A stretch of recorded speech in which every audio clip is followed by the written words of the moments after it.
Morning.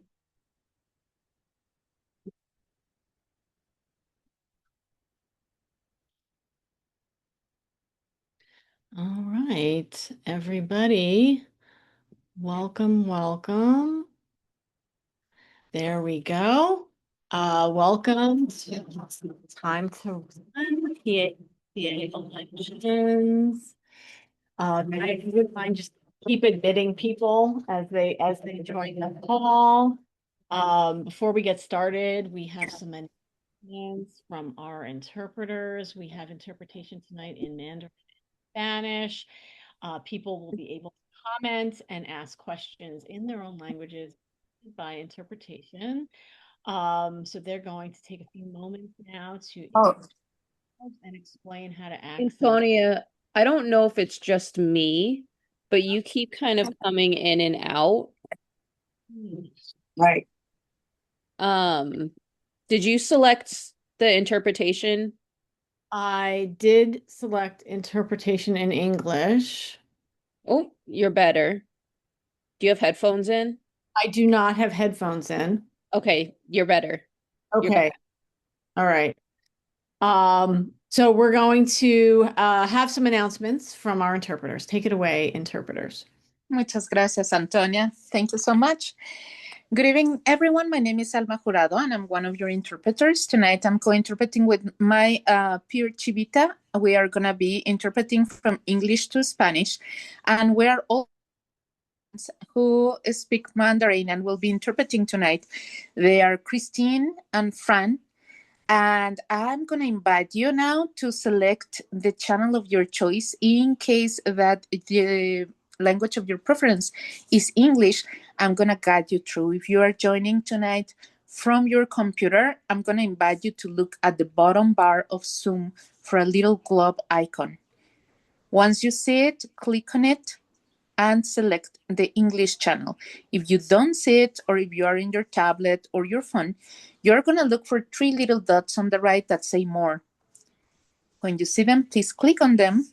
You're going to see the globe icon, select English, and if you're in your computer, that's all you need to do. If you follow these steps, but you were on your tablet or your smartphone, you're going to click Done or Finalize at the top right. Depending on the version of Zoom that you have, click on the top right, and that way you will remain in the English channel. You will be able to listen to other language speakers when they participate, and they will listen to you too in the language of their preference. I'm going to repeat this in Spanish, and then I'm going to pass the word to my friends of Mandarin. Thank you for your patience. Muy buenas tardes, buenas noches a todos. Mi nombre es Alma Jurado. Estoy esta noche con mi compañera Chivita. Estamos interpretando del inglés al español y también están nuestras amigas Fran y Christine que van a estar interpretando a mandarín. Así que si usted se está uniendo esta noche desde su computadora y prefiere escuchar en español porque a lo mejor no es bilingüe o a lo mejor es bilingüe y quiere tomarse un descanso, le voy a invitar a que busque en la barra de abajo de Zoom el icono de un globito terráqueo. Cuando lo localice, le va a hacer clic, va a seleccionar español y si está en la computadora, es todo lo que tiene que hacer. Si usted no está viendo el globito por alguna razón, es su versión de Zoom, entonces va a haber tres puntitos que dicen más a la derecha. Hágales clic.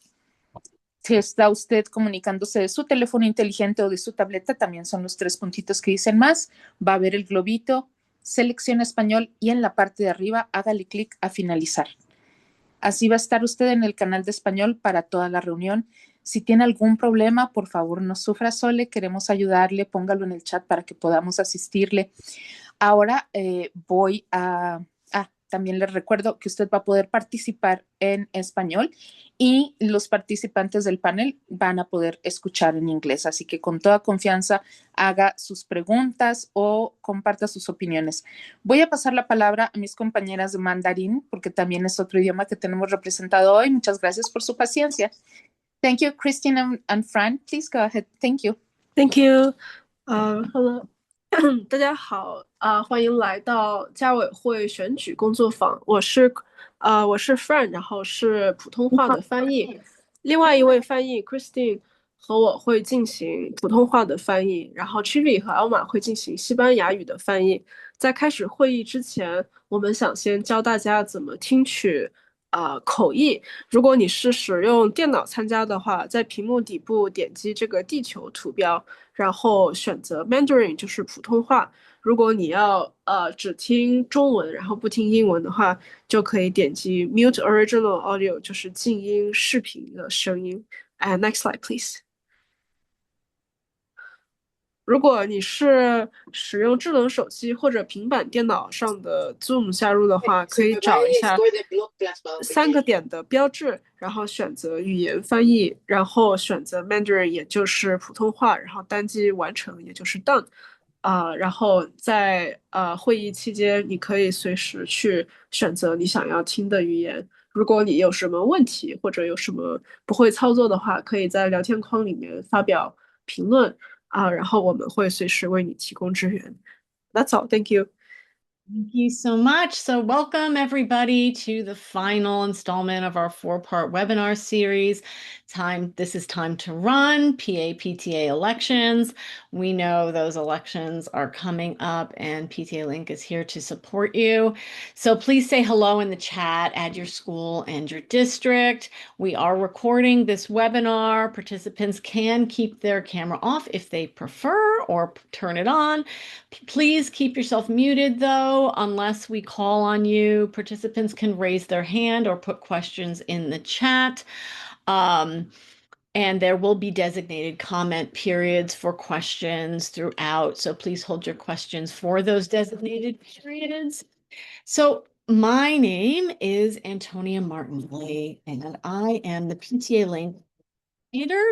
I've been a parent leader in District 15 for quite a while. I started out as a PTA secretary, then a president. I was on CEC 15 for 8 years. I was the president of that organization.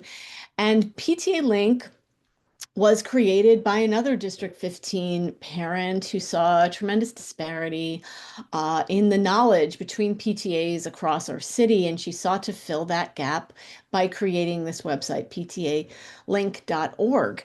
I have my executive director here, Naya Berg. Hi, folks. Gonna add myself to the spotlight. Hi, everyone. Welcome for joining us after what was a beautiful day today. As Antonia had mentioned, my name is Naya. I'm the executive director of New York Appleseed, and you are in the right spot. New York Appleseed acquired PTAlink back in 2023. It fit exactly into our mission and vision of wanting to ensure we had equitable, inclusive, and integrated schools. And that also means parent empowerment. And part of parent empowerment is knowledge and the beating heart of PAs and PTAs. And that is why we have continued to work and scale and bring PTAlink to as many folks as possible. Thank you for being here. And I will pass it back to Antonia, and I will be the woman behind the curtain in tech tonight. So you won't hear from me, hopefully, again. All right, thank you, Naya.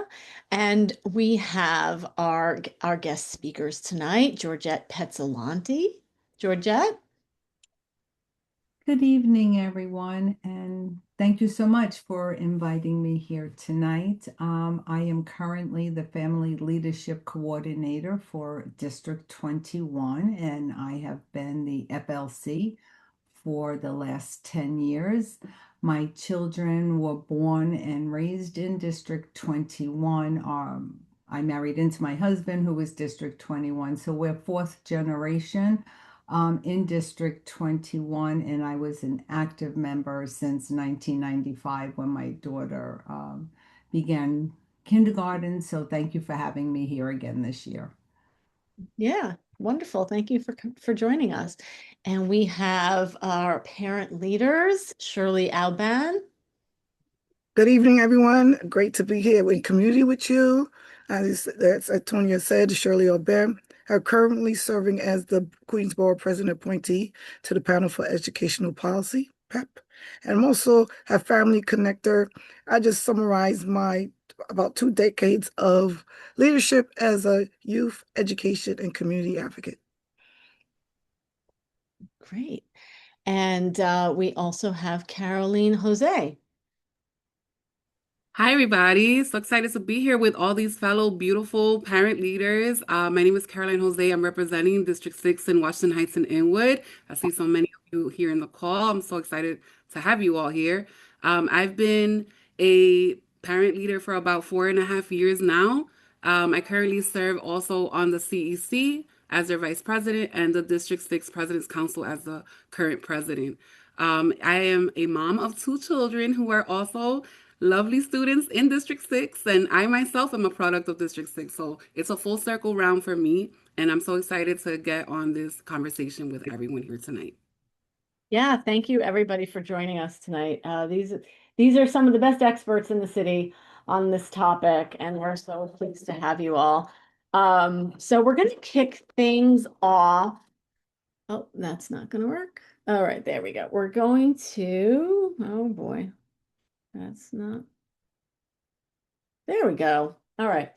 We're going to kick things with a mock expedited election. Hopefully, it will sort of break the ice and get you thinking about the kinds of questions you have about elections.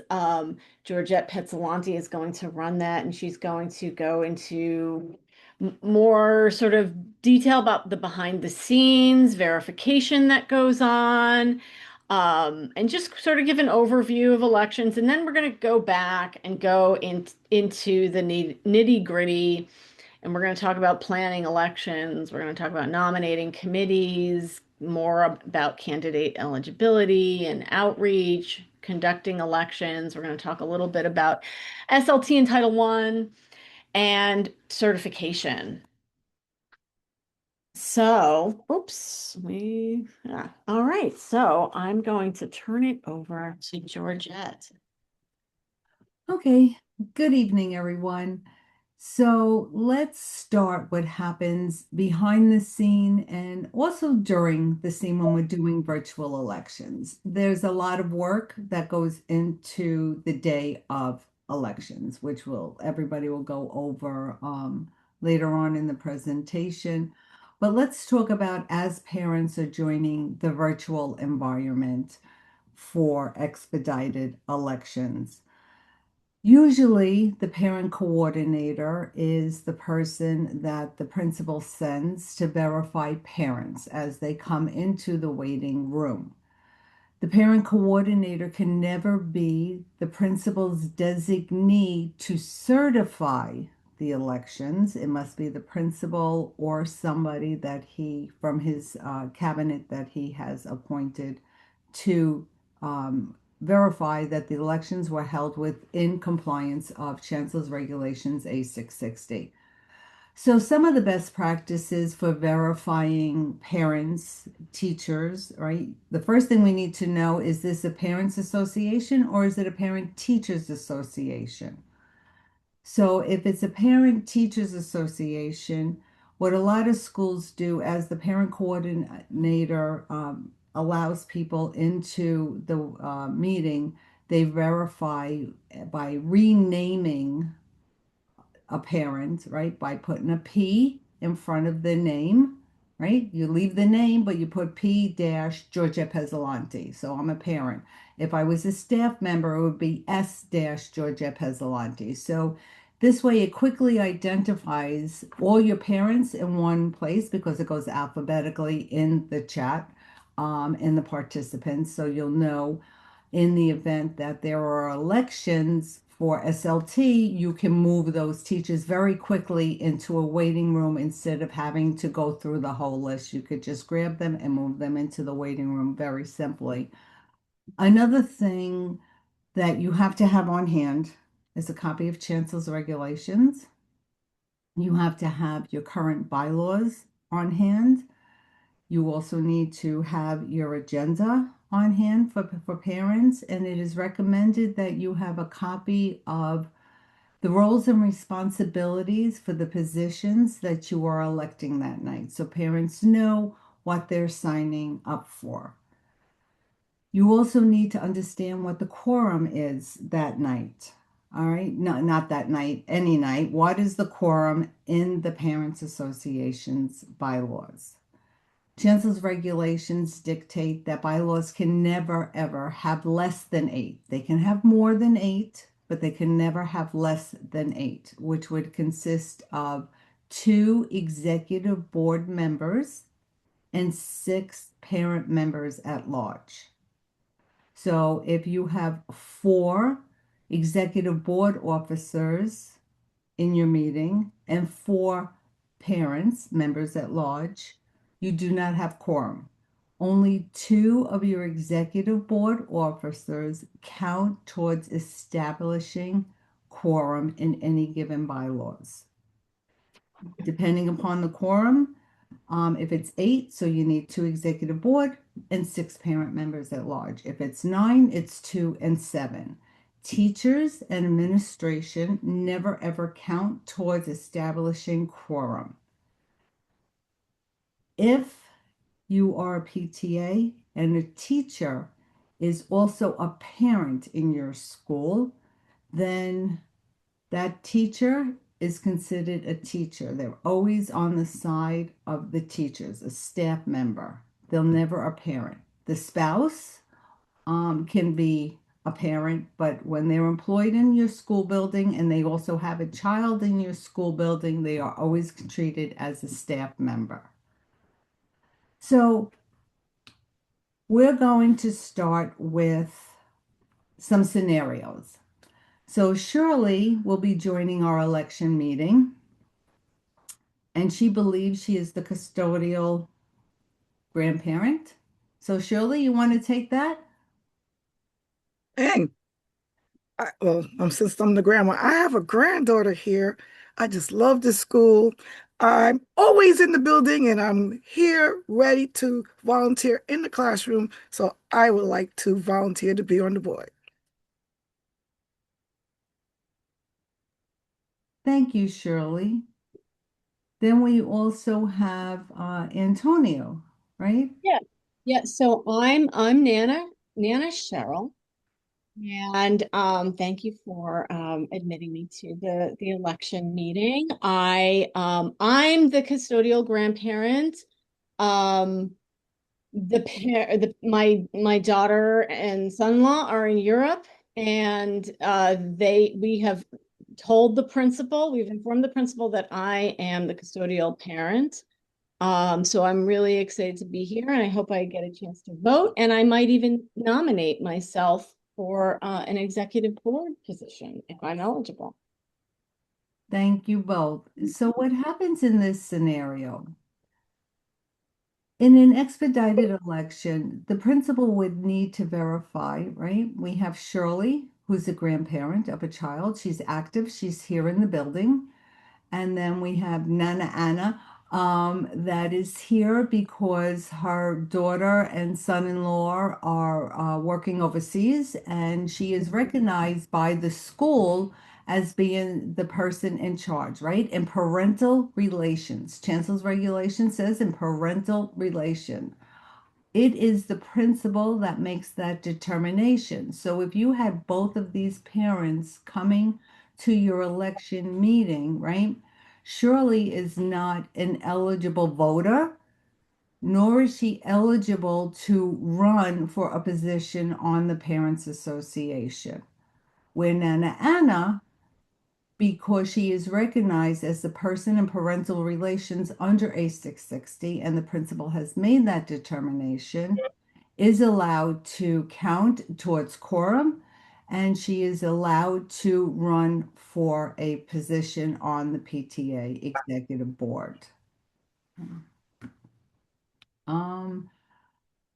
Let's see, what else do we have? We're going to change hats. So Antonia is now becoming a teacher. I'm Miss Kim. I'm a teacher in the building, but I'm also a parent of a second grader. I do intend to self-nominate if I'm eligible. Okay, so the question is she eligible? No, she is not eligible, even though she is a parent of a student attending the school. But because she is a teacher, she is not eligible to run for office, nor does she count for your quorum. One thing I do want to bring up is that when you have parents that volunteer or grandparents, it could be aunts or uncles that volunteer in these kind of situations to help the school, we never want to say, no, you don't qualify. We want to be very kind and appreciative that they are willing to take the time out of their busy day to support the school. So for somebody like Shirley, I would have said, thank you so much. We love you always volunteering, but this is one place that you can't technically volunteer for. But June 12th is our next event, and we really hope to see you again because we so appreciate everything you do. So it's very important when you address the parents not to, or the guardians, not to be harsh and brash when you're letting them know they don't qualify for this. So we're going to have Caroline is a custodial parent, right? Are you here? I Oh, am I love the here. hat. Just pull this one. I haven't Love worn the it out. hat. First time ever. It's live debut. Uh, so yes, my name is Caroline Jose, and I'm a parent of a fifth grader coming into the school year, and as well as a kindergartner. So excited to restart this whole process again. But I'm looking to be more involved, and I'm looking to, yes, self-nominate. Okay, so in Caroline's situation, she is a parent of a current fifth grade child, and she has an incoming kindergarten child. She does not qualify during the spring elections to nominate herself for any position because she is technically an outgoing parent and an incoming parent. So she's not a parent again in the building until September. So she does not qualify to run because come June 30th, her current fifth grade child is no longer in the building. So incoming and outgoing, that happens at the same time. The parent does not qualify for spring elections. Once they're back in the building as a kindergarten parent, they're more than welcome to run if there's any other vacancies in the school. The next one is going to be Antonio again. So I'm the current PTA president, and I've been the PTA president now for 2 terms. I don't intend to run unless there's nobody else. Okay, so what happens in this situation?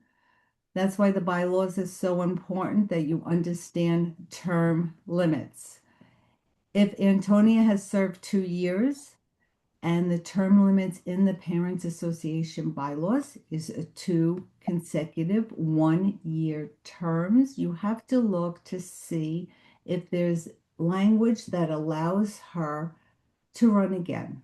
It would say, unless no other person is willing to serve.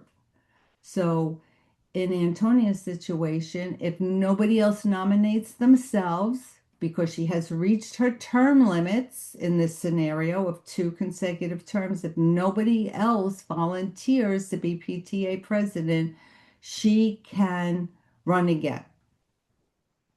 If somebody else raises their hands to run for president, then Antonia is no longer eligible to run again. So term limits are very, very important.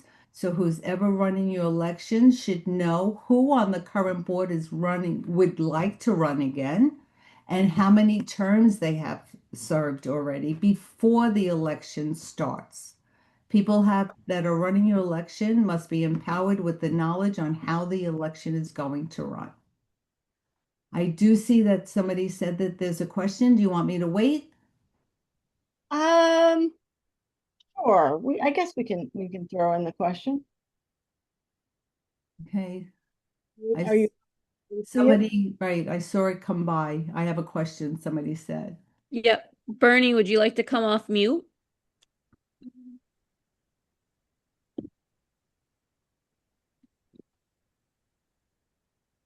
Um, Bernie, I, would you like to come off mute? Yes, I would. There we go. So my question is that so you only depending on your bylaws, you're only allowed to run twice. Like, okay, so I'm secretary. I'm only allowed to run twice. After that, somebody else has to replace me. Okay, so let's clarify that. It's a good question. So what happens is it depends, right? If your bylaws say two consecutive 1-year terms and I want to run against you, you cannot run because you've served your two consecutive terms as recording secretary, let's say. Doesn't mean you can run for PTA president, treasurer, whatever else is in, but if you've served your terms, you cannot continue in there if it becomes a contested election. Thank you so much for answering that question. Good, no problem. All right, and I am now a new parent. I'm the current treasurer of this PTA, so I would be contributing to the quorum as the second e-board member. And I do intend, I've served as treasurer for one term, and I do intend on nominating myself for another term. I have Okay, right? Sorry. So this goes again of understanding quorum, right? If you have president, treasurer, recording secretary, and a vice president, only two of those members would count towards your quorum. So you would need 6 additional parents if your quorum is 8. So it's very important, again, just as important to know your term limits. It's just as important to know who makes your quorum. So it's your executive board officers, only 2 of them, and the rest have to be parent members at large. 6 other parents, never teachers. Now, Shirley. Hi, I'm excited to be here and I'm planning to self-nominate. I am a parent of a kindergartner and I'm looking forward to help. Okay, Shirley, what position are you going to nominate yourself for? I think we're nominations for president. Okay. So one thing that we do want to bring up here that Shirley, because we're in a virtual environment, and even if we're not, but in a virtual environment, it's going to run a little differently than if we're doing in person. If she's running for president, we're putting up, once we have our slate for presidents, we are casting that up in a poll. You're going to allow each member that's running to speak for 2 minutes. Okay. And then the poll stays up for 2 minutes. And you must always explain that. If you were in person, everybody that's eligible to run can run for every position and can be on that ballot in every position, right? Because it's done a little different. When you're virtual, it's one position at a time because you're throwing up one poll at a time. When you're in person, just like we do when we go out to vote, you cast your slate for the entire vote. All right, you pick a person from everything. Then you have Caroline. Hi, my name is Abigail, and I'm so happy to be at this wonderful school. And I've seen so many parents join the PTA, so I'd like my turn to join as well. I'm a parent of a second grader here at the school. I'm the custodial parent, to be exact. I wonder if I can run.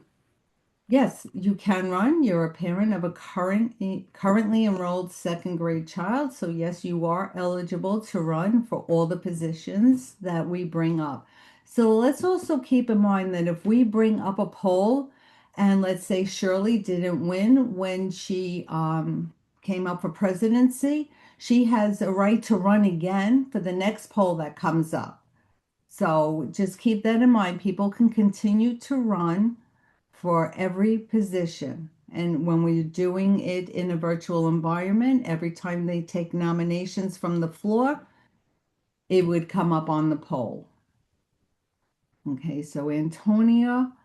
I'm Maggie, and I'm just here to vote. I'm not going to nominate myself. I'm the custodial parent of a second. Okay, so we had two second grade parents here. So had they been wanting to both run, they would have, if we were up to recording secretary, both their names would have went by surname, by last name, right? When we make polls, we always do it by last name. And again, you throw up the poll. So they would have both been eligible to run because they're current second grade parents, and they could have ran in this election. Let's see. Shirley. Hi, my name is Sonia, and I'm a parent of a fifth grader. Happy to be in community with you. Okay, so now Shirley would not be eligible to run because she's leaving the school building on June 30th.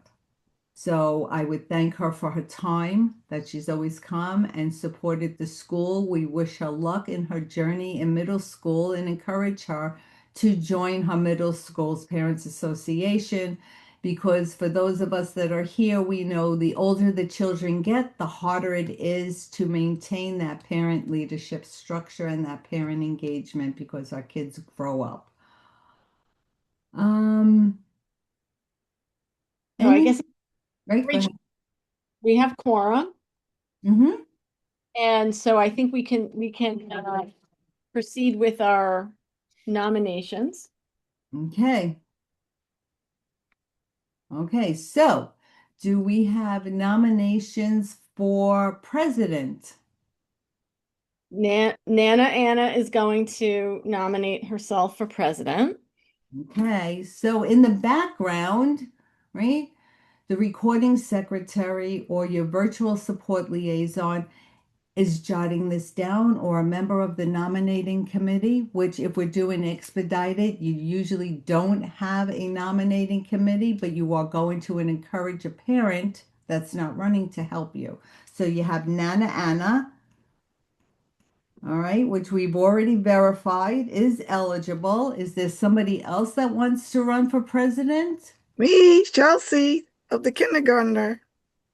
Current kindergartner, correct? Correct. Okay, and we have Chelsea that's running, right?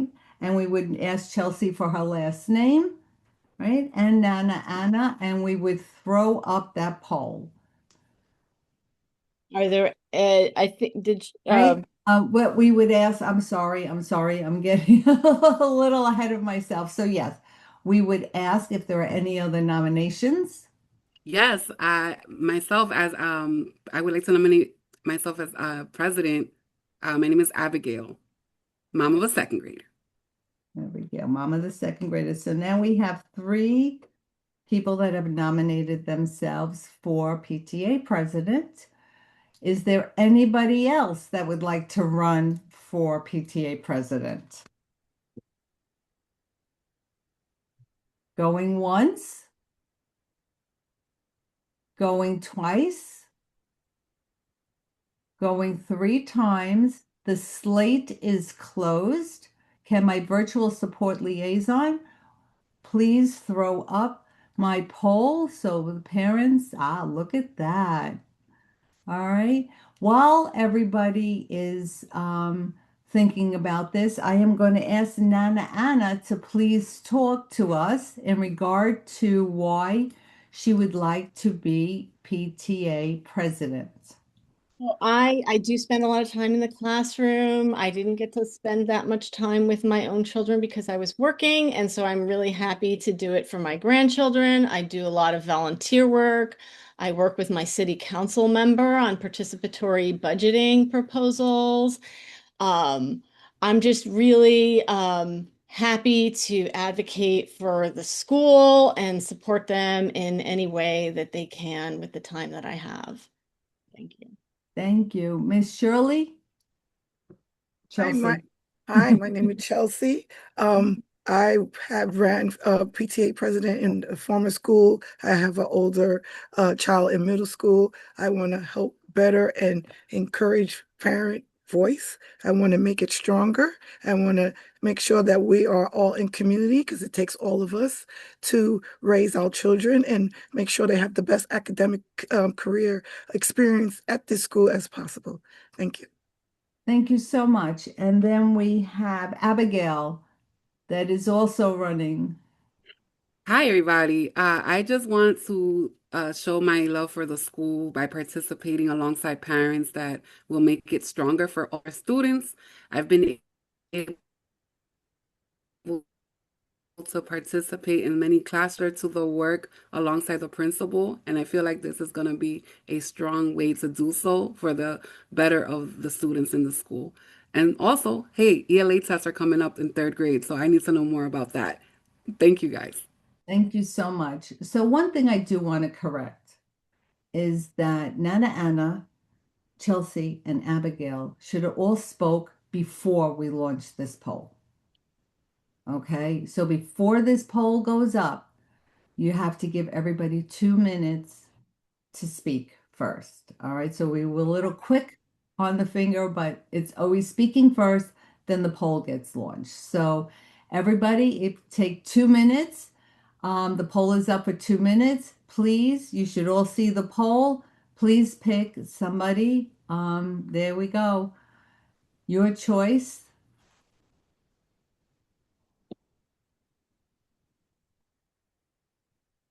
Okay, so while everybody is voting, somebody asked about an example for co-presidency if we ever win. So that's another point that you need to understand in your bylaws. When are you allowed to offer co-presidency?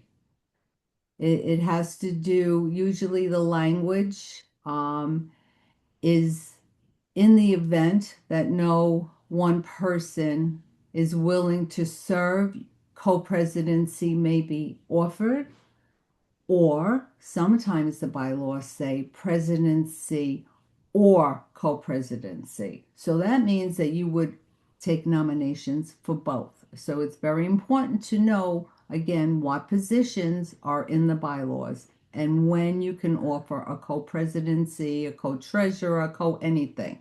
So it's important to know the language in the bylaws.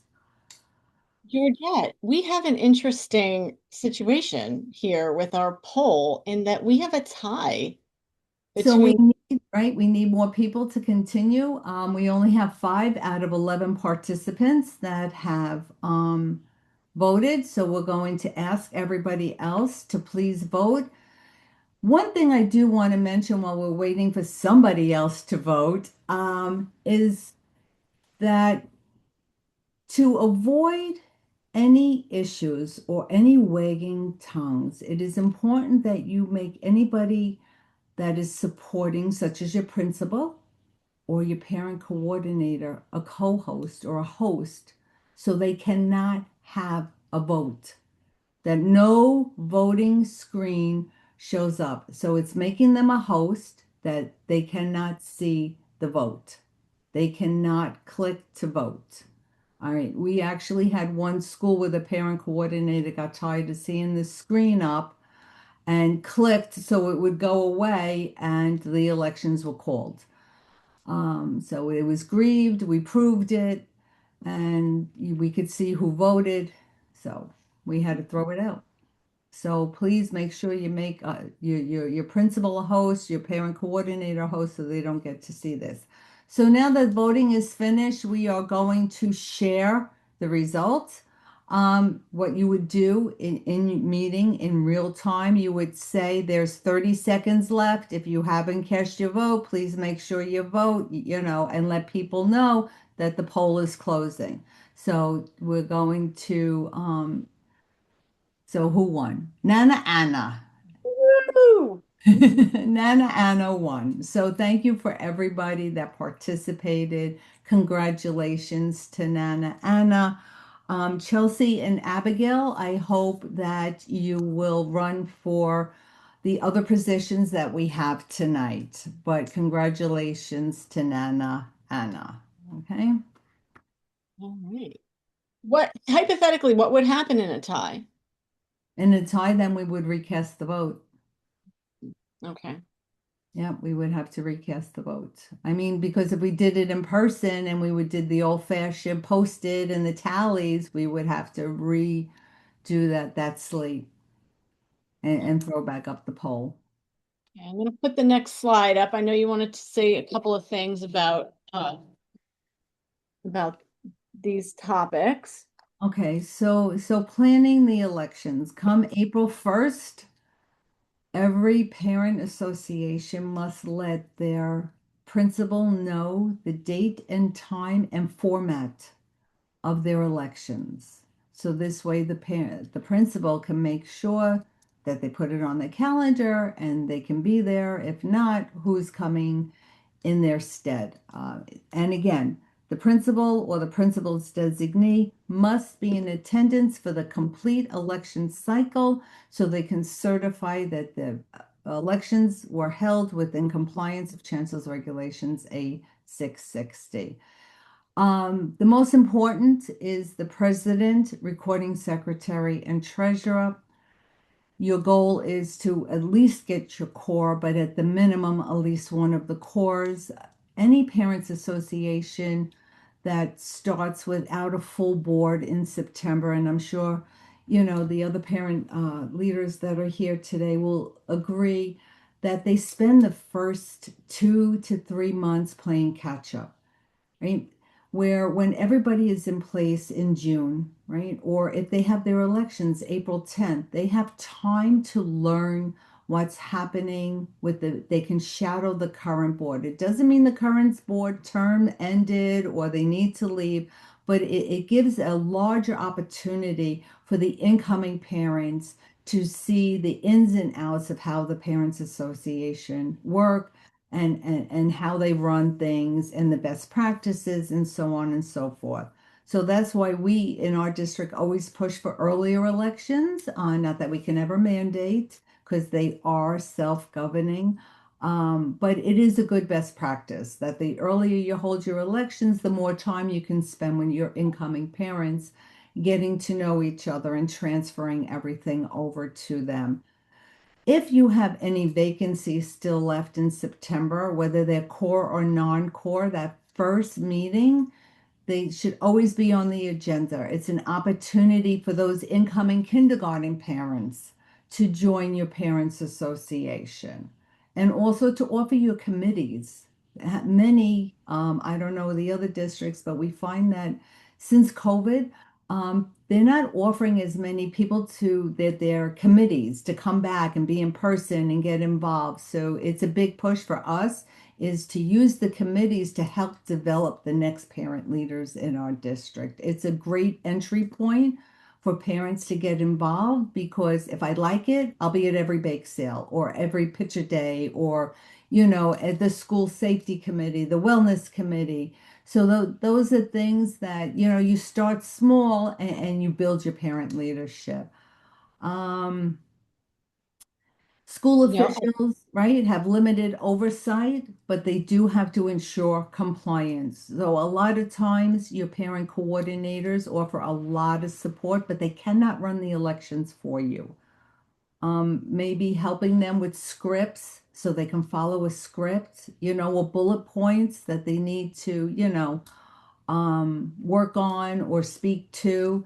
So those are good best practices to help. And always make sure you have your quorum and who makes your quorum. Thank you so much, Georgette. We're a little bit behind schedule. I'm sorry. Oh, no, that was very thorough, very thorough. We appreciate all of your expertise on this issue.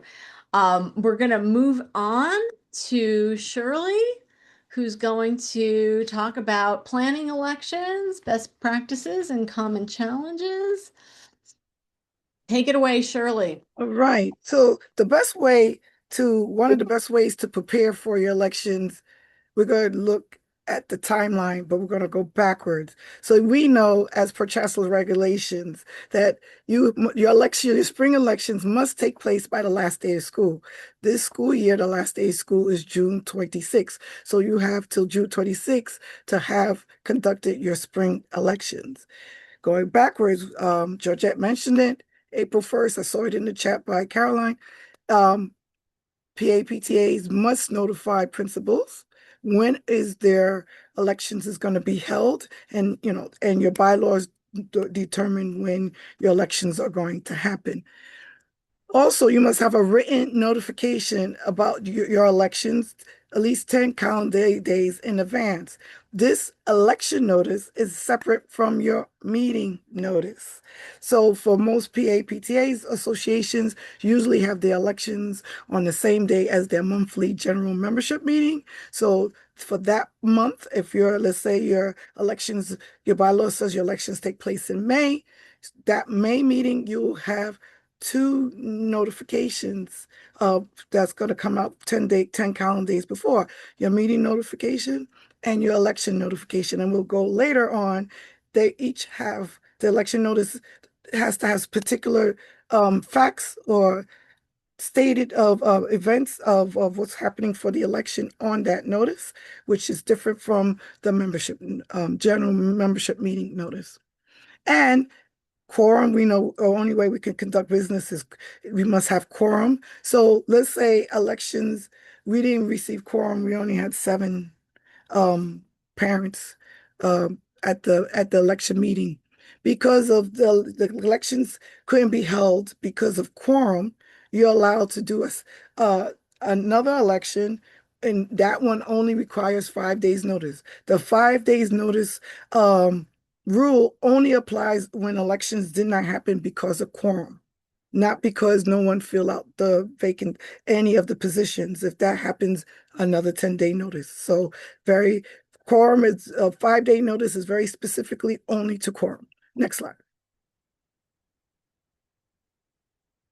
Nominating committee. So your bylaws will tell you you must have a nominating committee for your spring elections. Usually it has 3 to 5 people. Usually it's not usually, it will not be anyone who's planned to run, and usually is no one from the executive board. There's no school staff. It's because the associations is the parent voice. Even though if it's a PTA, they can vote, but teachers cannot run. It's a parent voice organization. Again, we're going to reemphasize DOE. If you're employed in that school and your child happens to be in the same school, you are considered a DOE employee and you cannot run for a position on the associations. I'm going to try to catch us up. So we'll go to the next slide. So responsibilities for the nominating committee. And again, according to your bylaws, so I had used the example that we have elections in May. So going backwards, your nomination meeting that you're going to hold is going to be in April. So you need to minimally ask for your nominating committee in January or February, so they can have that April, not so they have time, so you can fill that responsibility. So you find individuals to fulfill these responsibilities. Schedule elections. Again, elections based on the bylaws, right? And they will know what it is because the PTA president must notify the principal when the election is happening. The date and time, which again, by April 1st. You're going to prepare materials, means agendas, right? The flyers, notifications for it. You're going to ask for people to nominate themselves. You might send a self-nominating form. You're going to tell them how they can do that. What are the positions? What are the duties of those positions? You're going to also let people know when nominations are closed. Your bylaws will tell you, or the election notice is going to tell you when nominations are closed. Your responsibility, the time of elections, you're going to count the ballots. You're going to conduct the elections, and hopefully you have at least 3 people. So you're going to have they're going to decide among themselves who's going to be the election chair, who's going to take the note taker, who's going to be the timekeeper. Some people have a virtual tech person, depending on how large your nominating committee, but those are the 3 main ones that you need. And at the end of the elections, they're going to fill out that election certification form. So the principal or the principal doesn't need to sign. Next slide. Okay, so this is what you're going to do. So all your meetings, not just election meetings, but all your meetings, as Georgette said earlier, you're going to have your bylaws and the chancellor's regulations, A660 on hand. When you create that meeting notice and agenda for the elections, you can also prepare the election notice. Again, is kind of repetitive. You're going to try to engage and get parents for candidates. Don't wait till election season. Start getting your volunteers, people active from first day of school, right? So, and encourage your members. If you don't want to run, minimally come and vote and help run the elections. As association members is part of their duties.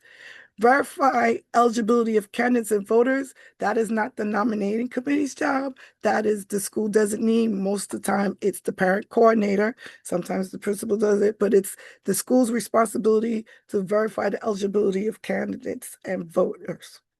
You're going to request translation interpretation of, the guideline is the top 3 languages of the schools. You want to make sure your families.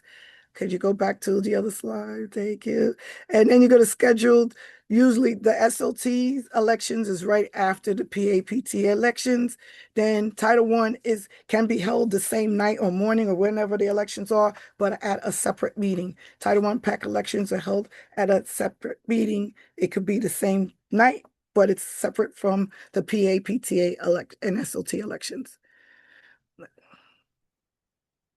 Okay, so meeting and election notice.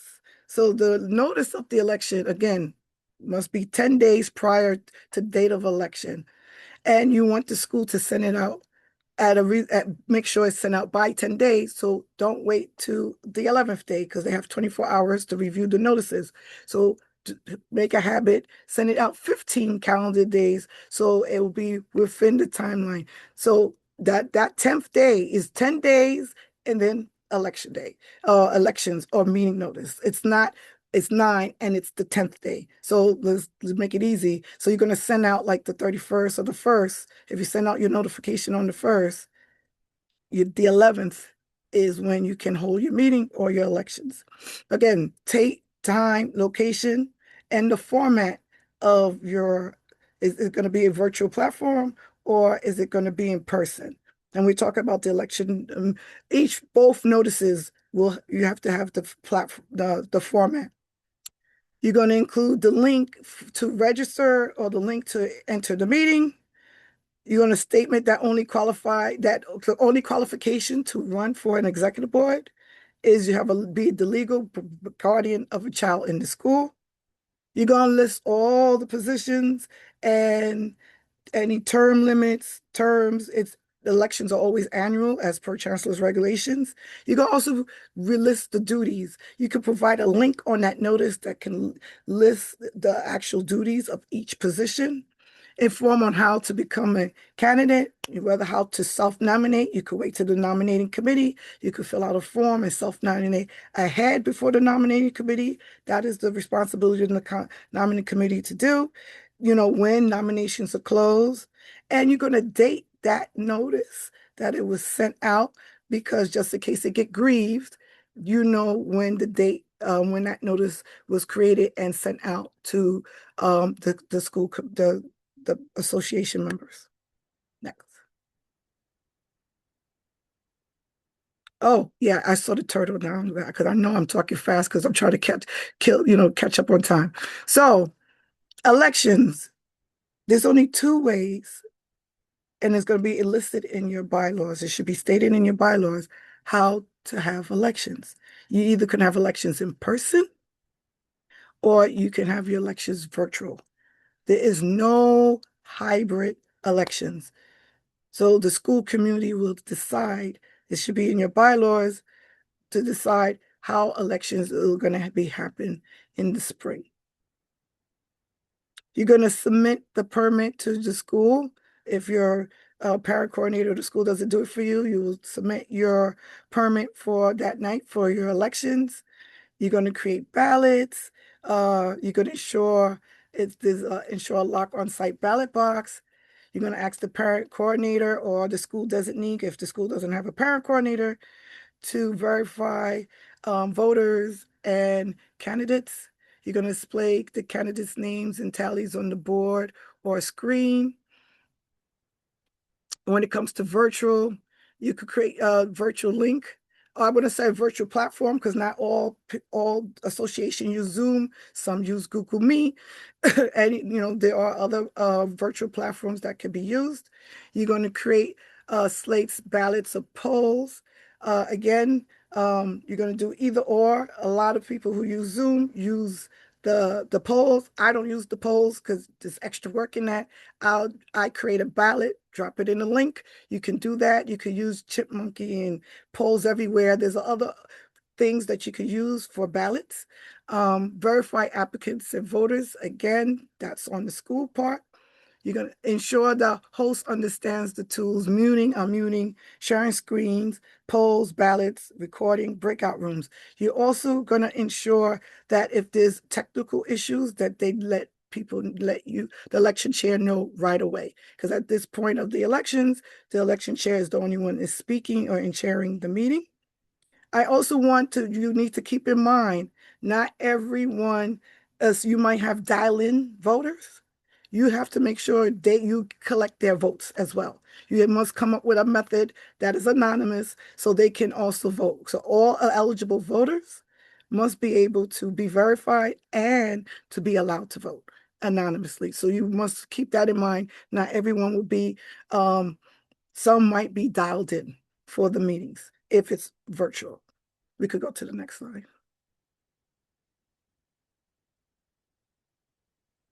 Okay, so who is qualified to run? And it's like just re-emphasizing what was said in the beginning. Again, any parent or legal guardian or parent and parenti that the school designate is taking care of that child.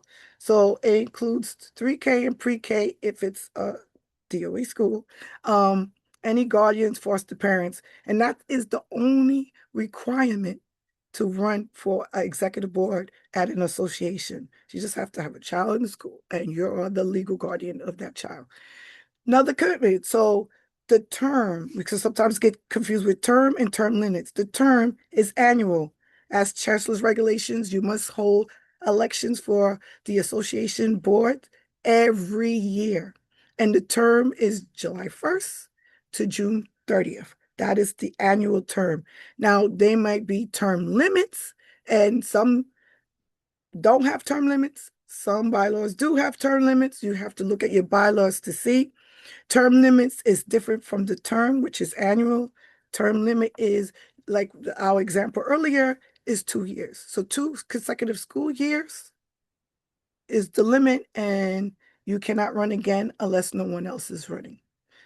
If you have no experience, that's the beauty of associations. You don't need no experience. Again, all you need to do is have a child and you're that guardian in the school at the time of the spring elections, except for outgoing students, which we show. Incoming students, they have to be in the school at that time of the spring elections. And the elections take place from April to June. So if your child is coming in, your child coming in is September, so you're not qualified to run. If that's the only child, and you're going out, you can help provide quorum, you can vote, but you cannot run for a position because your child is not going to be there the next year. Again, the term's up to June 30th. So those are the key grades, 10 to 5th, 8th, and 12th grades tends to be the grades that's outgoing. Okay. Oh, and I see the key. I want to remind a child can have more than 2 legal guardians. That's very important. You can have up to 4. child's parents are separated, divorced, they each got a spouse. Each spouse can vote in the elections, right?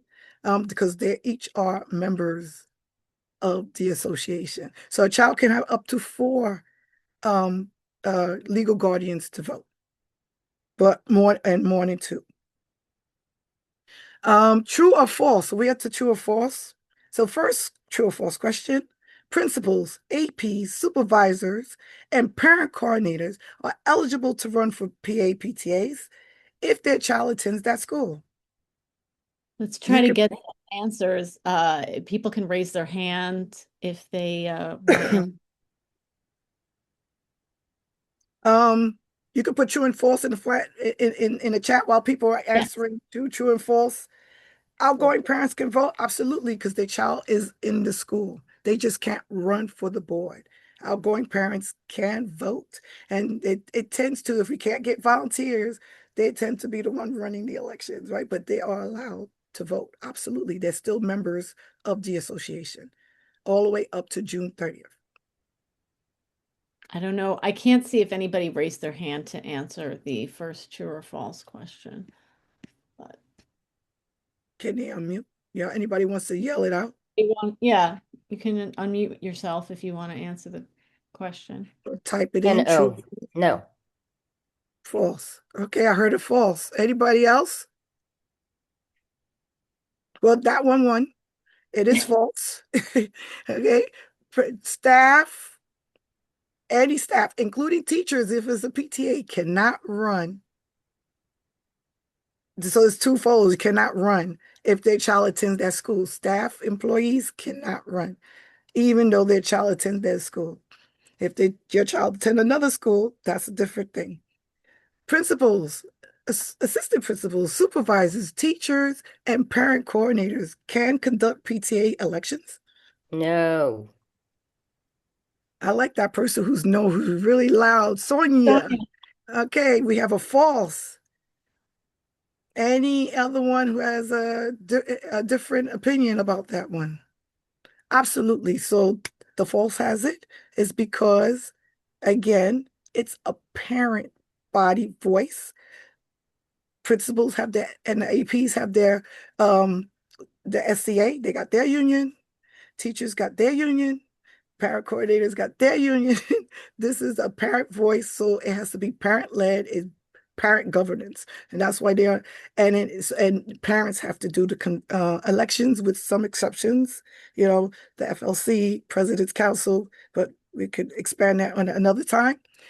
All other school staff and teachers are eligible members of the PTA, but may not serve on the executive board or nominating committee, even if their child attends the school. True. Any others? True has it. Thank you. I'm going to turn it back to, I still got more, no? You felt, when we had a conversation, you felt that was a trick question. It is a trick question, right? All other staff, why is it? Anybody want to say why is it a trick question before I say it's a trick question? Okay, I'm going to say it. PTA is Parent Teacher Association. So automatically all the teachers, if it's a PTA, because all associations starts off as parent associations, the parents have to vote to make it a PTA. So so the teachers are automatically eligible members. But if your bylaws can stipulate other staff members, except for admin, can be members of the association. Like most of my schools, we allow us cafeteria, custodian, etc. Paras.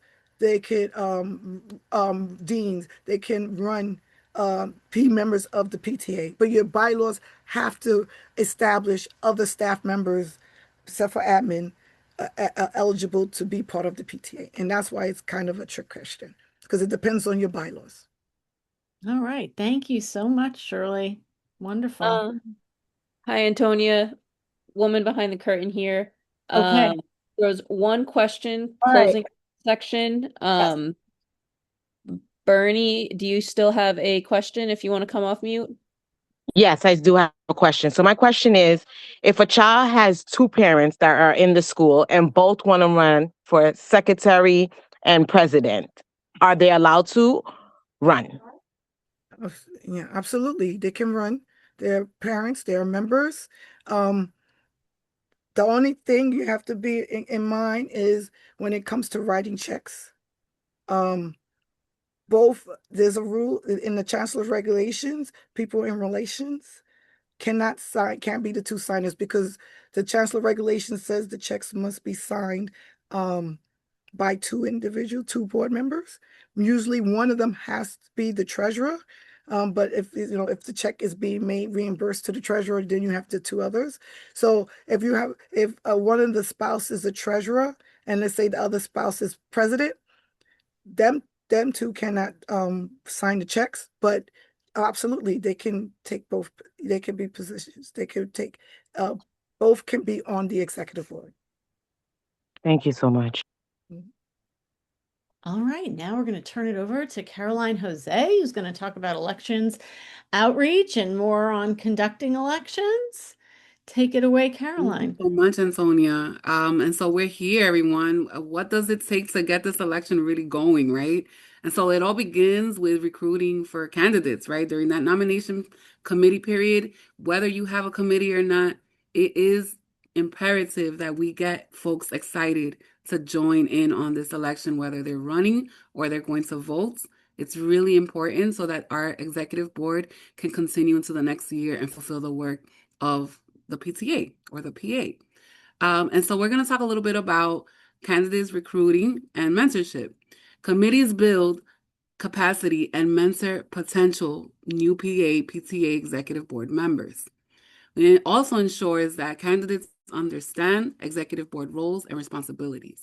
So we talked a little bit about having your elections sooner than later, simply because once those roles are filled, they actually can shadow the current elected executive board and those responsibilities. And so I want to move on to the next slide. And also, I would like to mention that PTAlink has a wonderful YouTube page where you can get all this fabulous information. It will be posted there as well.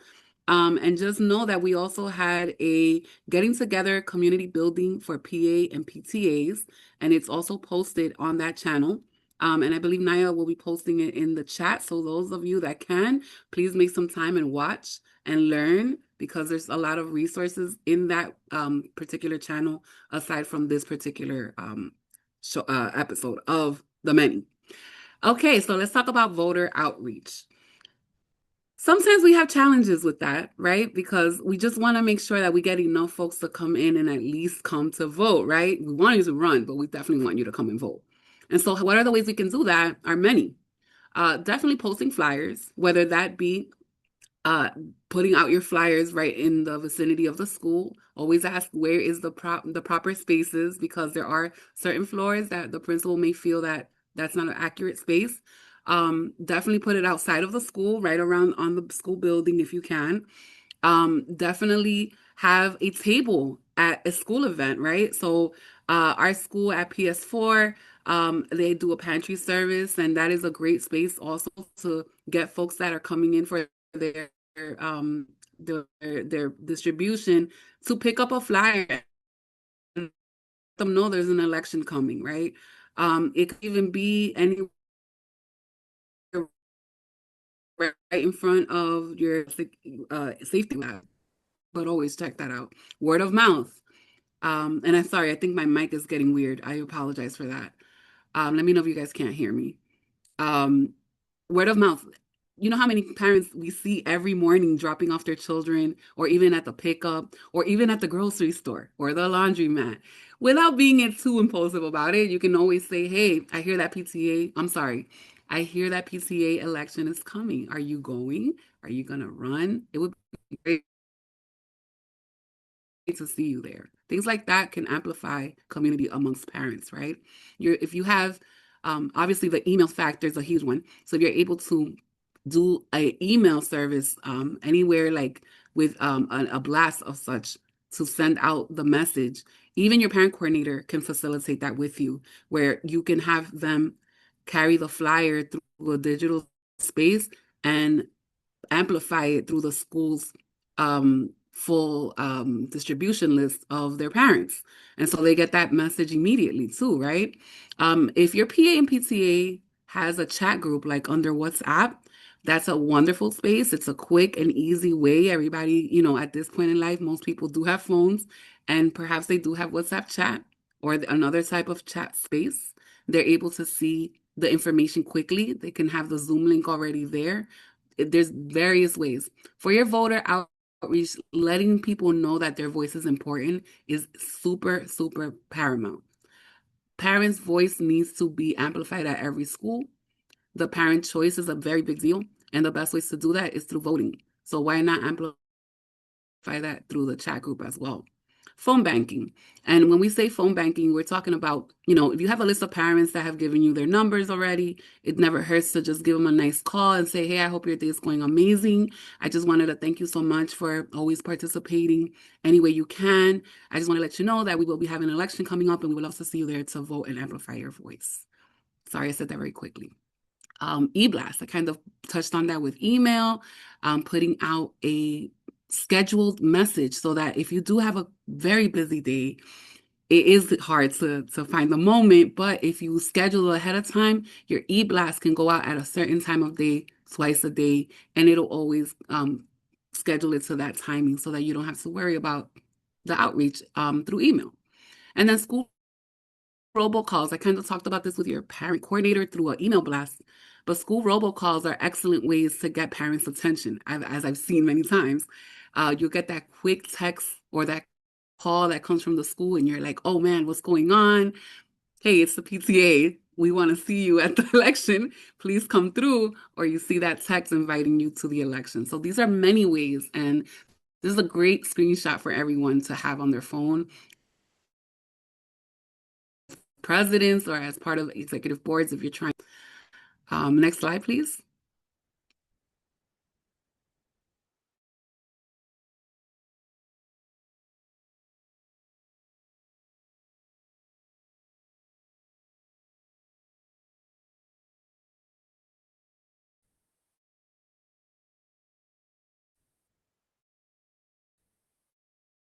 I think it might be stuck, or am I stuck?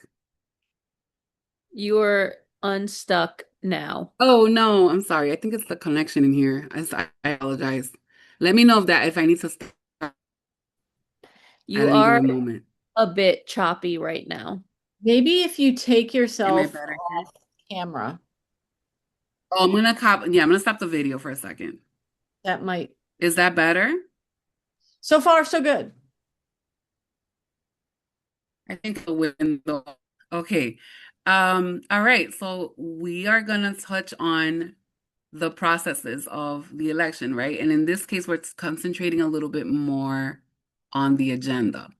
In virtual elections, the agenda is just as important as if it was in person, simply because it kind of gives a run of show to everyone. It tells you what's going to happen. It gives you the legalities of what's going to happen. Sometimes you can say, even post in your agenda who is eligible to vote. These are constant, reminders throughout the meeting that you don't have to repeat, and they'll be on the agenda, helping us get there. Is this not working with the mic? I feel like I hear an echo. I can move. Fine. We hear you. Okay, great. Okay, sorry about that. And so when we're looking at our agenda, we want to make sure that we develop a script, right? In that agenda, we want to make sure we mark off the opening remarks. We want to start by saying thank you to everyone for coming and making time today to show up for this election. Know that their role is important as voters, as people that participate in the election in the first place. And start to explain the processes and the rules of the election so everyone is clear on those. And also, all of this can also happen on a Promethean board, right? So as we're reading this, make sure that you're giving visuals if you can, so that everyone is reading along with you, and perhaps they start seeing it more in a digestible way, as opposed to just talking at them. It usually helps a lot when people can see. You want to select a chair pro tem, who is pretty much a parent or a legal guardian who is not running for an officer role, right? So we repeat that one more time. It's a parent or legal guardian who is not running for an officer role. Then you want to proceed by selecting a secretary pro tem. And this only applies if the current recording secretary is running for an officer role, right? If she is not or he is not, then and they're not running at all, they can actually participate and be the pro tem for the secretary role. Why do you want these two people? Who knows what a chair pro tem is or a secretary pro tem? They are the people that carry your entire election process through, right? And so they help guide the election overall. You want to mark when you're about to motion to open the elections. If you are not familiar with Robert's rules, please, please, please take a gander and make sure you review that. A motion means that you're opening the floor for an action, and those that motion, you need to hear I motion to open an election. I second that motion. Mark it down. The secretary marks that down, and we can officially start. Then we proceed to ask on the floor for president nominations, as you saw earlier. Those people that want to participate will raise their hands virtually, or in person, they would actually say it out loud. I would like to run. I nominate myself, or someone nominates that other parent. You close the nominations and then proceed to the election, and so forth with every officer role, as you see. Then you close that election process. As we saw, we did candidate statements, and then you proceed to the actual voting process. Either in this form would be in the poll, electronic poll. If it was in person, it'd be a ballot, and it'd be all closed off into a locked box as well. And then finally, when we all closed every nomination, you would open, or excuse me, you would go and proceed to announce the winners. Now, right after this, and I am definitely going to put this out here because it's probably going to be watched many times, please, please, please do your SLT elections on the day of your PTA PA elections. That SLT election is super important to start that school year off properly.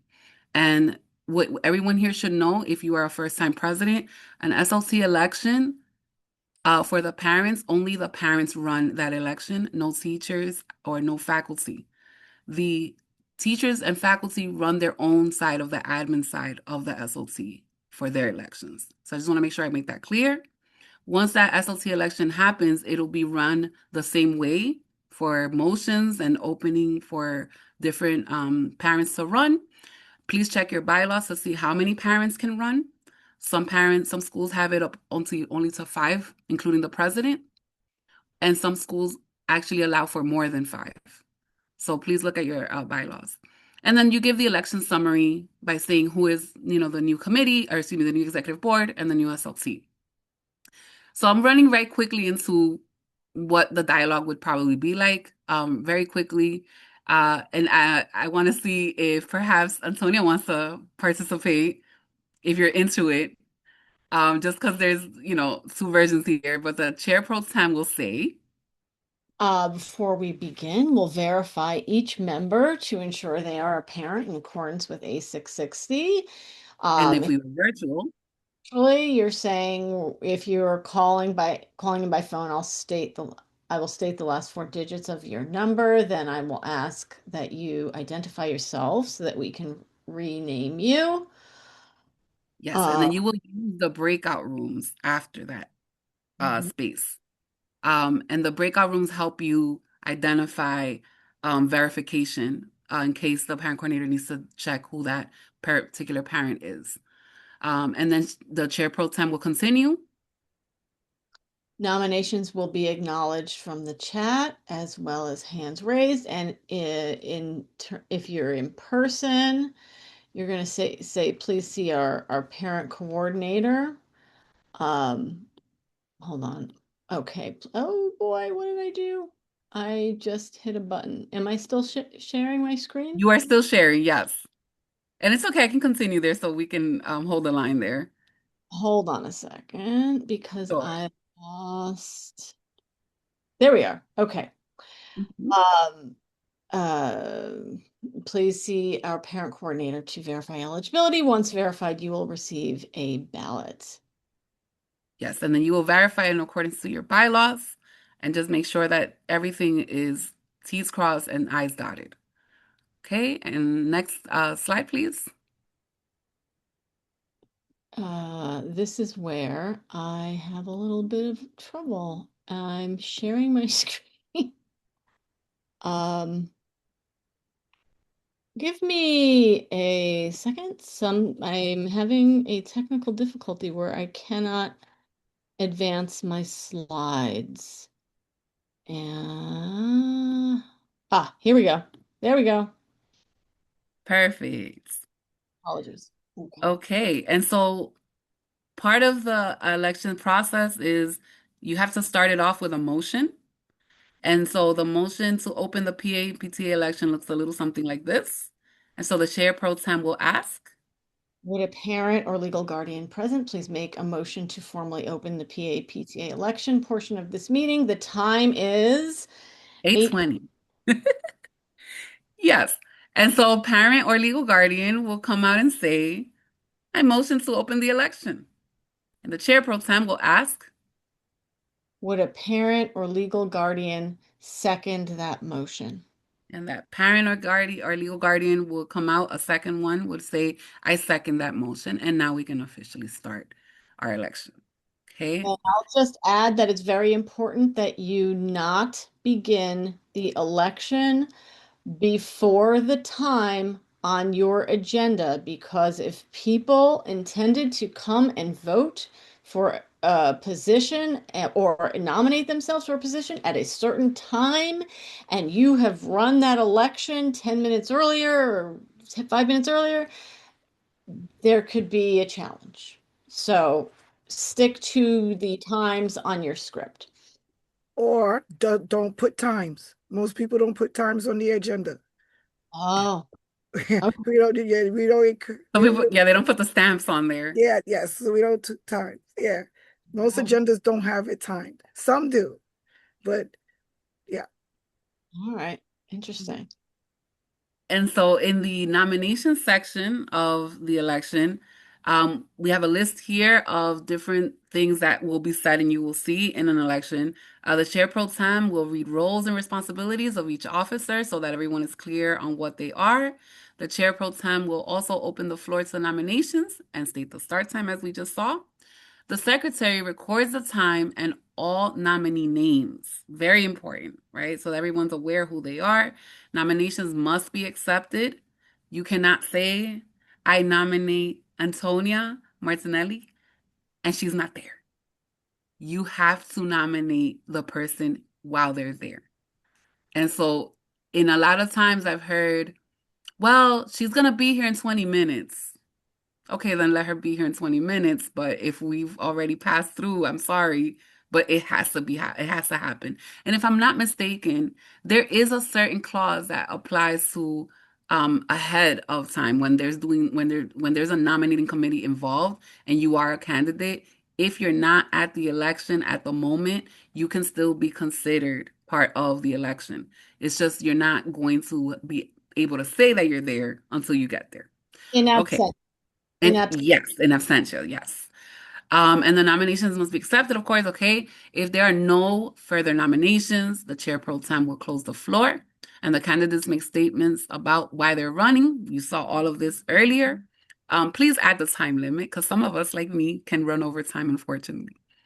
And so like about a minute, maybe even less, if you'd like 30 seconds to say anything, that's the perfect time to say it. Use that time and amplify why you want to run. Yes, next. Okay, and then the chair pro tem, because it's time to vote, will say, After all candidates have spoken, we will proceed with a vote via poll. For voters over the phone, I will call the last 4 digits of your number or verification code and read the ballot back to you, at which point you will cast your vote. yes. Okay, and so after all is said and done, we have found our winner for that particular role. And you'll say, you have been elected to serve as PTA president. We will now proceed to nominations for recording secretary and then treasurer after the process has been done. Just a few things that I do want to mention that I missed to say earlier because I was pretty much trying to stick to the slide. Just going back to the voter verification. In an in-person election, the school principal and the parent coordinators will be checking the ATS to verify that parents are the legal guardians of the student and that they do have students in the school. The voters will be identified as to whether they are a parent, current serving PTA e-board member, or a teacher. It's important to know whether a parent is already serving a role to comply with the PTA bylaws on term limits. You may want to have your student's OSIS number on hand as a voter. So tell your parents as they're coming into the election period, when you're telling them about the whole process or you're talking about the election coming up, that, make sure they have the OSIS number there just in case, right? It never hurts to have on hand. Some schools do verify by last four digits of that OSIS number. And a few last things, some schools provide each voter a dedicated Zoom link or a card that identifies them as an eligible voter, with which they retrieve a ballot. Some schools also create a 24-hour voting period where families drop off paper ballots at the school. Whatever the process is, you must be present virtually or in person to vote. There is absolutely zero proxy voting. Okay. So thank you so much. I want to pass it on to Antonia. Yeah, we just have a true or false question here. This one's also a little tricky. True or false, a candidate must be present in person or virtually to run for office. And you guys can just chime in. I'm saying false. Yep. We got false in the chat. False in the chat. So the answer is kind of both true and false and true. True or false? So a candidate in a planned election does not need to be present in order to run. They can nominate themselves and run in absentia, as we talked about earlier. However, if the election is expedited, like we did tonight, where you're taking the nominations off the floor, then the candidate must be present to run.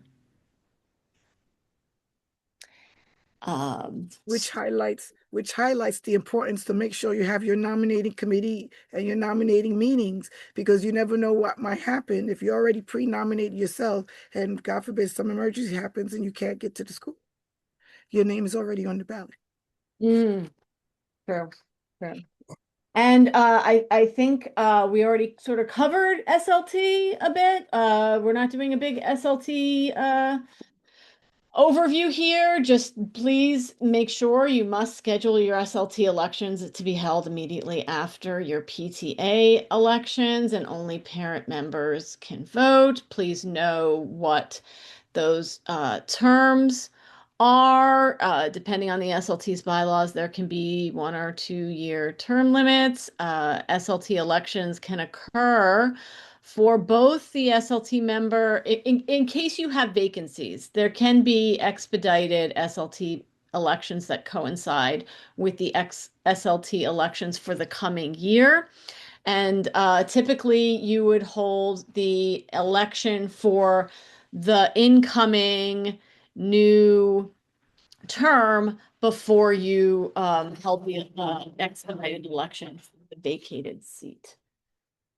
And I will turn it back to Shirley to talk about Title I elections. All right, Title I elections. Shirley, Yes. Oh. Before you get started, again, woman behind the curtain, we're in our home stretch. With the home stretch, I just want to acknowledge that with the very complex logistical language, continuing to make sure that we are purposeful and slowing down as we create our multilingual space. Just another reminder, because I know I need them all the time. Awesome. So Title I elections are always conducted separately from the PTA elections and the SLT elections. in the spring. Usually most do their PAC elections, Parent Advisory Council Title I, in June. They can occur in the same day, either immediately filing PTA and SLT elections, or some do it again before their PTA meeting. Again, it's separate meetings. I'm going to give an example. So we'll do PTA elections, then you do SLT elections. Now this calls out our elections for SLT, blah, blah, blah. Now we're going to start our next meeting for Title I PAC elections, right? They have to be two separate meetings, but the two meetings can happen at the same time. Some have in the morning, some in the afternoon, but it's just you have to officially close the PA, PTA, and SLT elections first, and then you're going to do your Title I Parent Advisory Council elections. Again, depending on the Title I's PAC bylaws, what quorum will dictate quorum. There's a Title I protocol guidance of that basis on the PAC. Most are 8, but it doesn't necessarily quorum is 8. But they tend to try to mock the PAPTAs. I want to note that Title I PACs, there's 2 types. All starts as targeted assistance. Targeted assistance means only the parents of the students who are part of the Title I program receiving Title I funds are the only ones who can vote and be members of the PAC. Now, when it's a school-wide program, school-wide means the entire school. So all parents, all guardians, their children, all children will be part of that Title I program. And so all families, all the parents, legal guardians can vote in the Title I elections. So those are the 2 difference. Like the PA, PTA, PA all starts off as a PA, and they may be a PTA. Target assistance, all Title I starts as targeted assistance, and then they can apply for a school-wide program. Those are the 2 key things with the PAC elections. Oh, another thing is usually the PAC elections is done by the current PTA president, PA PTA president. And that's why the president cannot run for Title I PAC chair or alter any of the mandatory positions for the PAC elections. Now, if the PTA president cannot conduct those elections, use anyone else from the executive board can do the elections for Title I. And unlike, I don't know, we're doing a little bit too much on Title I, but unlike the PTA president, the rest of the board can run for any positions on the PAC. And then we could go to the next slide. So we had our elections, we had our PTA, we had our SOTs, elections. What happens then? So there is an election certification form. This is a document that belongs to the association. The election chair, and Caroline likes to put, what do you call it? Chair pro tem. I call it election chair, is for completing your the election certification form, which must be signed by the principal or their designee, which is one of the assistant principals, will be signing the election certification form. The original stays with the association. A copy is filed at the principal's office, and a copy should be going to the parent coordinator so they can input it in the school parent SPL school parent leadership what is it? What's the C again? Contact. There you go. Individual contact. There we go. So they have to put that in. So that's how the board members are on the computer. The mandatory members are on the computer for that. So the original, again, this document is retained for 6 years, like all association documents. They are to be maintained for 6 years. So this goes right with the ballots. And if you use unique verification codes, all that, the election notice, the attendance sheet, all that, the election certification all together is that document. And we could go to I think I'm done. I'm going to turn it back to Antonia. Thank you so much, Shirley. Oh, wait, I'm sorry. One more thing. Okay, When you go. do the Title I PAC elections, that is a separate form. They have their own form to fill out to see who's the Title I PAC chair and who's the alternate. It looks different, but remember that form also needs to be filled out. And again, the principal signs, copy goes to the principal, and a copy goes to the parent coordinator or the school designee. And now I can give it back to you, Antonia. Thank you so much, Shirley. So yes, all those election certification forms are found in the resource folder that can be found on the DOE website. And Naya, are you able to put the link in the chat to that? It is linked. Oh, wonderful. So much. So now we're going to open it up to questions. People can write their questions in the chat or they can raise their hands. I'm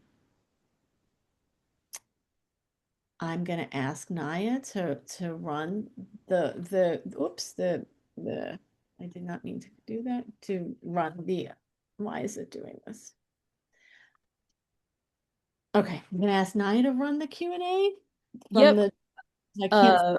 We have a question from Rachel. Hi, Antonia and Shirley and Carolina. Quick question. Historically, our PTA has not been successful in forming a full nomination committee. It's usually the last year and this year so far, it's only one parent. And we have not been successful in obtaining any nominations despite bringing it to the attention of the last two PTA meetings.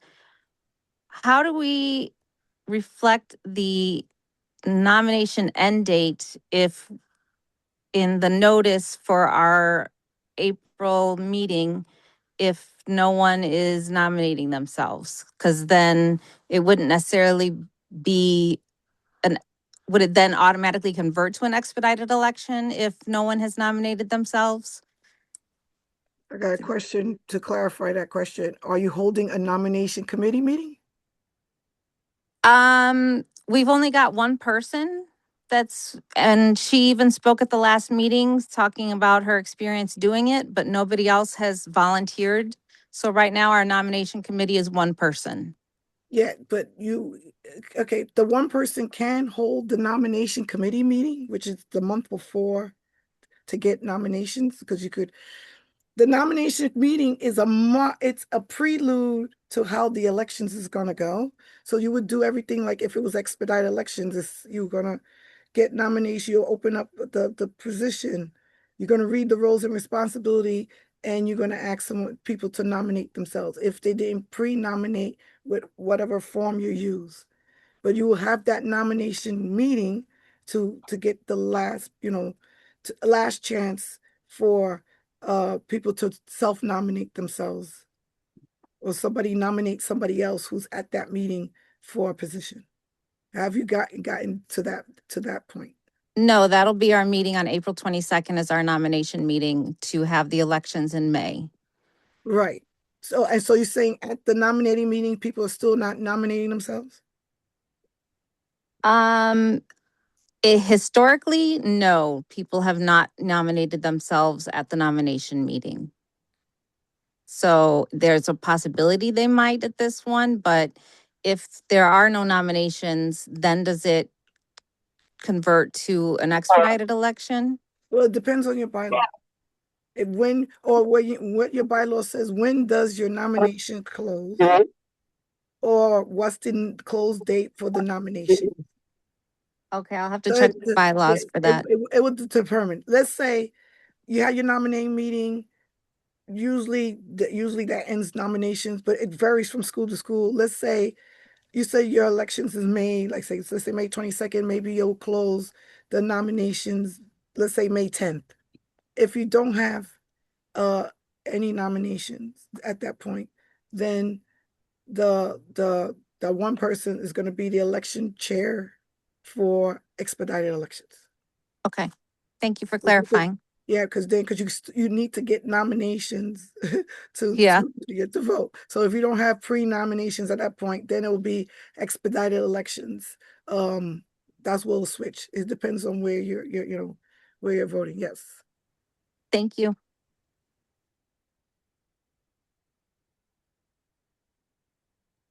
We also have in the chat to please clarify, you mentioned only one of the core positions needs to be filled, but thought that the regs said that 3 need to be filled. And I believe, Carolyn, you have a response for that. Yeah, definitely correct on that. The A660 definitely calls for 3 mandatory officer roles, which is the president, the recording secretary, and the treasurer. What ends up happening sometimes, and I've seen it many times, I've lived it a couple of times, where you'll have the president is, filled, and then Carolyn, they run for the secretary.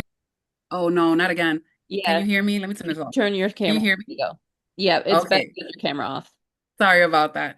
So I've seen the scenarios where the president gets filled, that seat gets filled, the treasurer gets not filled, and the secretary gets filled. So then what would occur is that you go into the expedited election in September and you would host yet again another election, but for that specific role that was not filled.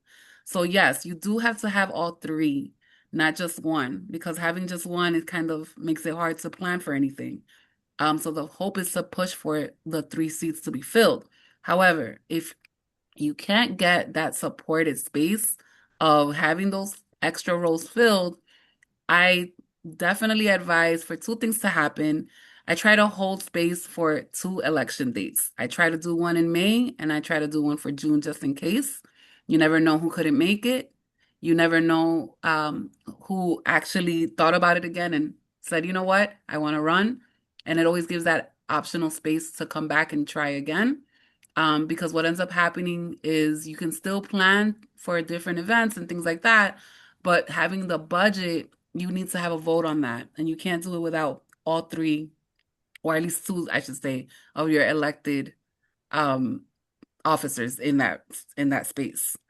And I hope I answered you there, but yes, definitely it's all 3. It's just all about whether or not that seat actually does get filled.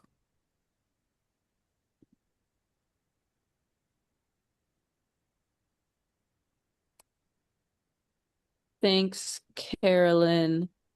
We have another question in the chat that says, I understand the elections have to be in person. If parents are not available at 6:30 p.m. for the PTA election meeting to vote, can parents be given an open window like 2 to 7:30 to come into the school to cast their vote on election day? Shirley, take it away. Yes. Elections don't have to be in person. You have either in person or virtual. It depends on the bylaws. It depends on what membership decides how the election format. So it could be in person and there's no open window. It's ballots are cast at the time of elections. So you cannot come in and drop your ballots and move on. It's not like our outside general elections that we do for mayor, etc. PTA, because the ballots and everything has to be watched and counted in front of membership.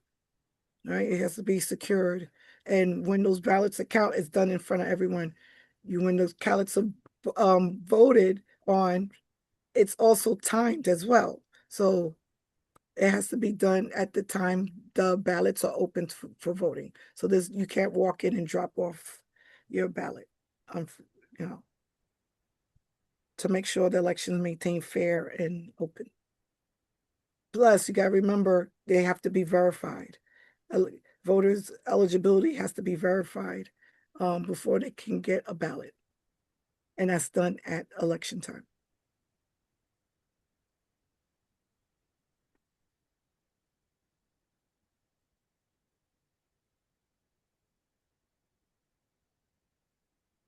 So no, yeah, you can't have an open window. Yeah.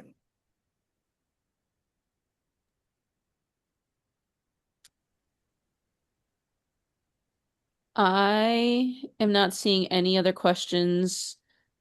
Can Hands I raised. can I clarify that one? The one.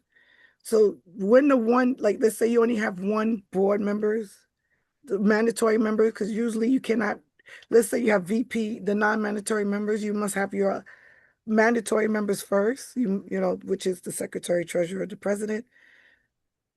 One will make the one of those what you call it mandatory members will make the association solvent, right? If you don't have at least one, it becomes dysfunctional and you have to start the whole process again.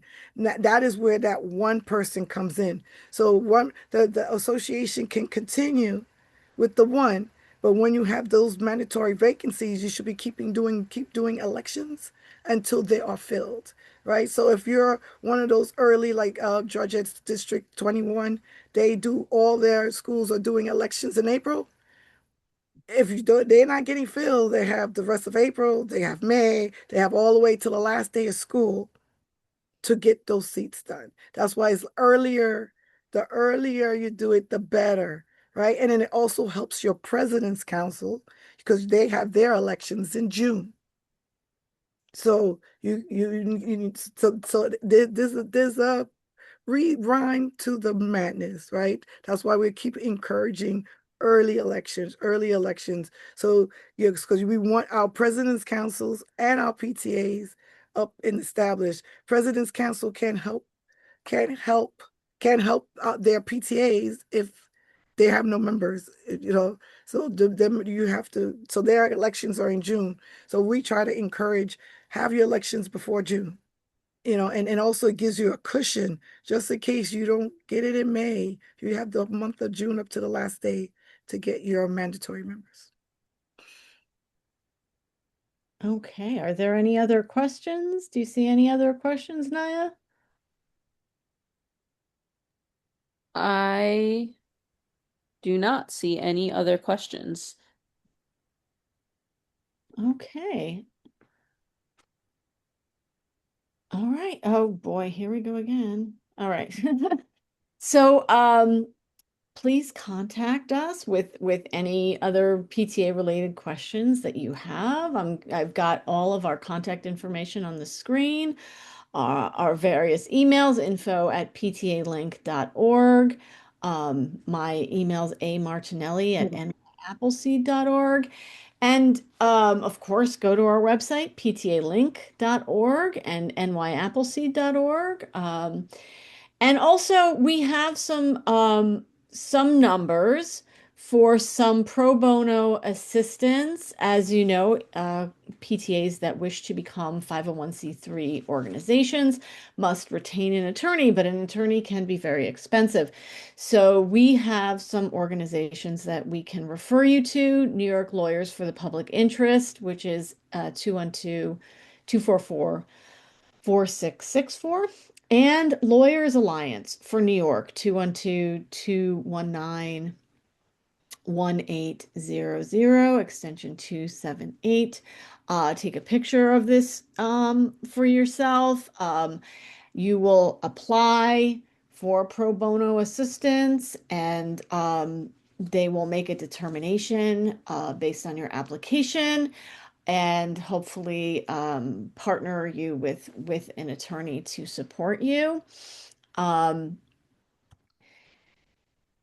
And please sign up to join PTA Link's newsletter. There's a QR code on the screen that you can use.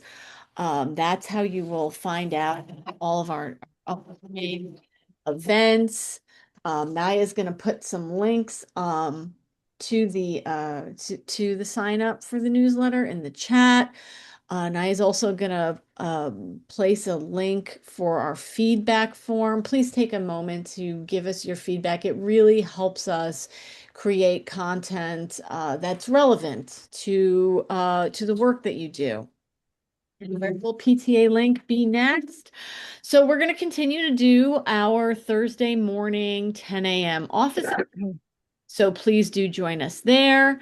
We're also going to be in District 2 giving some presentations.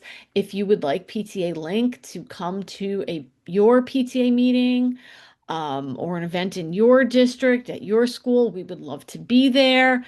Please contact us. Send us your questions. Any information about this event and future events will be shared on our newsletter and on PTAlink.org. So I want to thank you, my guest speakers, Georgette Pezzolanti and Shirley Aubin and Caroline Jose. Thank you so much for spending this evening with us and sharing your expertise with our family. And thank you to my fearless interpretation team for dealing with our speedy webinar. And thank you, of course, to my director, Naya Berg. Please reach out to us, info@ptalink.org, and invite us to come to your school. So good night, everybody. And please, good luck with your elections. I really hope you guys continue all this vital work going forward with a good executive board in the fall. Thank you so much. Have a great evening.